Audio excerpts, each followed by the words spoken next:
सुप्रभातम। आदर्श शिक्षण समिति बाड़मेर ऑनलाइन कक्षा में हम आप सभी का स्वागत करते हैं। कक्षा द्वितीय विषय संस्कृत चतुर्थः पाठः तत्शब्द। तत्शब्द प्रथमा विभक्ति और एक वचन है। सह, सा, तत्। सह यानी वह, सा यानी वह, तत् यानी वह। सह पुल्लिंग शब्द है, सा स्त्रीलिंग शब्द है और तत् नपुंसकलिंग शब्द है। सह वृषभः, वह बैल है। सह यानी वह और वृषभ यानी बैल। सह कह, वह क्या है। सह यानी वह और कह यानी क्या। सह वृषभः, वह बैल है। सह यानी वह, वृषभ यानी बैल, वह बैल है। वृषभः किम करोति, वृषभ यानी बैल, किम यानी क्या, करोति यानी करता है। बैल क्या करता है। वृषभः चलति, बैल चलता है। तो यह दूर की वस्तुओं के लिए प्रयोग किया जाता है सह शब्द। अब दूसरा अंतरा है ऐसा छात्रा। ऐसा यानी यह, छात्रा यानी बालिका, यह बालिका है। अपने पास में बालिका खड़ी है तो अपन कहेंगे यह कौन है या यह क्या है। तो उसके लिए संस्कृत में प्रश्न बनाएंगे ऐसा का, यह क्या है या यह कौन है। तो ऐसा छात्रा, यह बालिका है। अब बालिका क्या काम कर रही है। तो छात्रा किम करोति, बालिका क्या करती है। छात्रा पठति, बालिका पढ़ती है। तीसरा अंतरा अपने से दूर है अध्यापिका, तो दूर की वस्तुओं के लिए सा का प्रयोग करते हैं। सा आचार्या, वह अध्यापिका है। अब उसके लिए प्रश्न निर्माण करते कि वह कौन है या वह क्या है। तो प्रश्न निर्माण करेंगे तो लिखेंगे सा का, वह क्या है। सा आचार्या, वह अध्यापिका है। आचार्या किम करोति, अध्यापिका क्या करती है।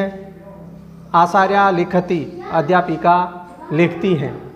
अब ये तीनों अंतरे कक्षा कार्य में करनी है। अब आगे है पहला अंतरा जो गृह कार्य में करना है। और सह का विलोम शब्द है एसह। सह का विलोम शब्द है एसह। अंग्रेजी में सह को कहते हैं दैट और एसह को कहते हैं दिस। ये दोनों एक दूसरे के विलोम शब्द हैं। एसह वृषभः, यह बैल है। अगर कोई बैल खड़ा है उसके लिए अपन प्रश्न निर्माण करेंगे तो इस प्रकार करेंगे एसह कह, वह कौन है या वह क्या है। तो एसह वृषभः, यह बैल है। वृषभ किम करोति, बैल क्या करता है। तो वृषभः चलति, बैल चलता है। इस प्रकार इस पहले अंतरे का हिंदी अनुवाद लिखना है। अब है दूसरा प्रश्न उसीते पदे रिक्तानि स्थानानि पूर्यतु। अब रिक्त स्थान की पूर्ति करनी है। ऐसा शब्द लिखा हुआ है और पीछे प्रश्नवाचक चिन्ह लगा हुआ है। तो खाली जगह में क्या आएगा, कह आएगा। क्या आएगा, कह। किम शब्द की प्रथमा विभक्ति एक वचन है और कह पुल्लिंग शब्द है।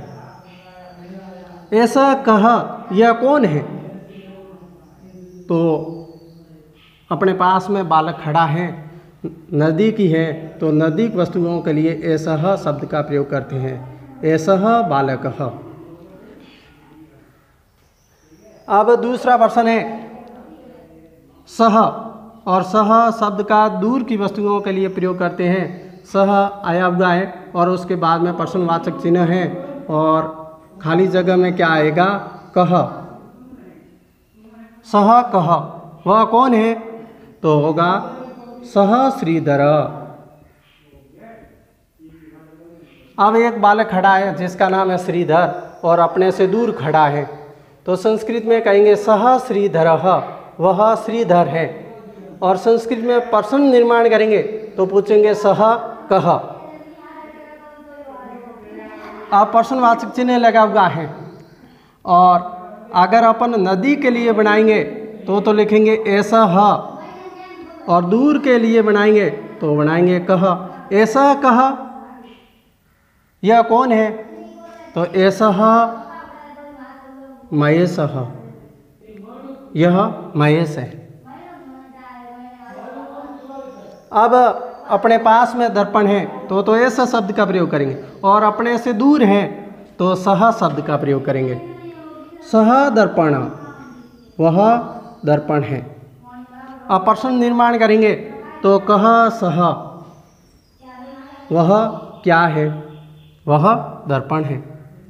अब अपन पर्वत के पास में खड़े हैं तो ऐसा शब्द का प्रयोग करेंगे, और दूर है तो अपन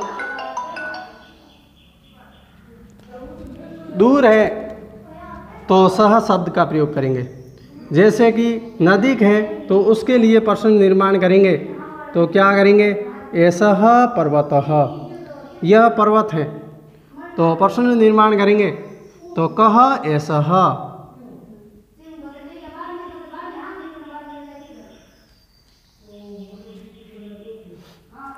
अब सह आया हुआ है और सह का प्रयोग दूर के लिए किया जाता है तो सह विद्यालयः,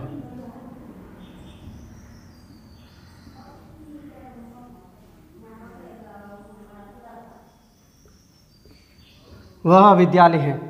और प्रश्न निर्माण करेंगे तो कह सह, वह क्या है? वह विद्यालय है। अब कठिन शब्दार्थ है। ऐसा है नहीं यह, अंग्रेजी में कहते हैं दिस यानी यह, और यह का विलोम शब्द होता वह, तो वह को संस्कृत में कहते हैं सह यानी वह, और अंग्रेजी में कहते हैं दैट। तो ये पुल्लिंग शब्द है। दूसरा है स्त्रीलिंग शब्द है ऐसा का अर्थ होता है यह, और यह शब्द के लिए अंग्रेजी में प्रयोग करते हैं दिस, और दिस का अर्थ होता है यह, और संस्कृत में करते हैं ऐसा शब्द, और यह स्त्रीलिंग शब्द है। सा का अर्थ है वह, और सा एक स्त्रीलिंग शब्द है, और अंग्रेजी में इनके लिए प्रयोग करते हैं दैट। धन्यवाद।